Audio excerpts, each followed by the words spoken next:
Hello everyone and welcome to a very hot review of a very hot tower, which is of course Melting Furnace. So hot right now. Melting Furnace is definitely one of my favorite towers in the game, and soon you will see why. I don't exactly remember how it played in vanilla, but judging by its stats, it's a very low DPS artillery tower that hits everyone around it and stuns them constantly, which is not too bad. However, the developer of the ReVengeance mod clearly thought that this playstyle wasn't well suited to this tower, so they made a pretty significant rework.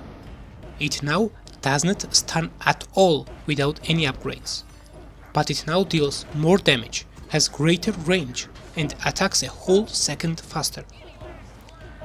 These changes were designed to turn Melting Furnace into a mini Dwaarp, more focused on dealing a lot of damage in its entire action radius than merely stunning and stalling. Do note that it now only bypasses 50% of the armor, not 75% as in vanilla, so it's a bit weaker against armored enemies. Also, its cost was increased by a lot, so don't expect any cost efficiency from it. But these drawbacks shouldn't distract you from Furnace's main functionality, creating a death zone for swarms around the choke point, which it now does way better.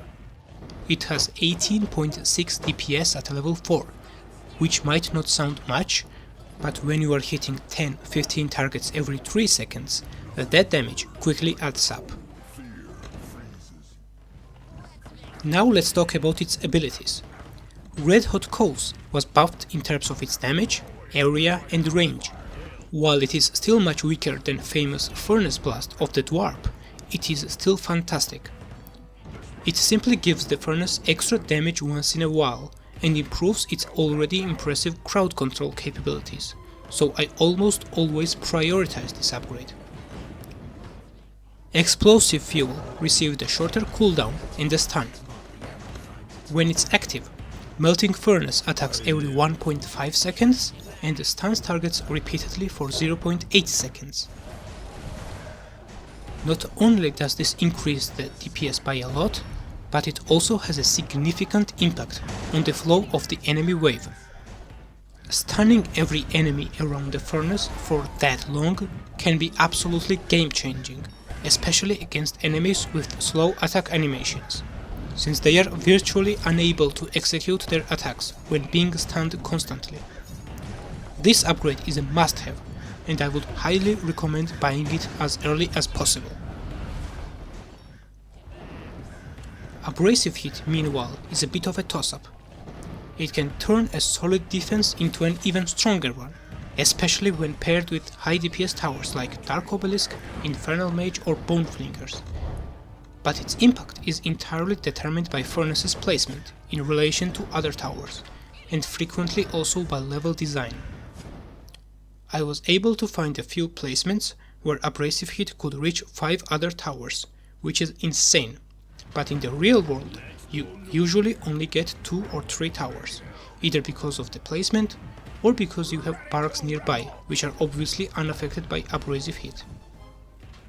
It is still a fairly direct way of getting more damage on board, but its cost effectiveness can only be judged on a case-by-case basis.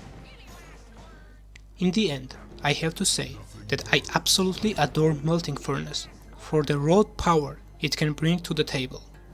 Sure, it's quite expensive, as maxing it out costs 1,855 gold, but the damage really racks up over time, especially in stages with big swarms. I have used it in almost all campaigns, but it was particularly OP in the Rise of the Dragon, as a single furnace placed before the river and even after it essentially negated any danger coming from Mogwais, as it killed them really fast even when they duplicated themselves.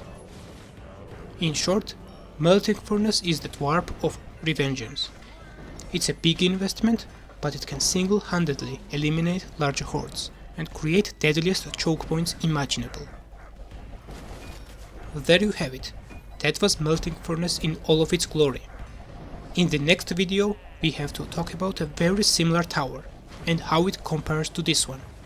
That tower will be Rotten Grove. Take care.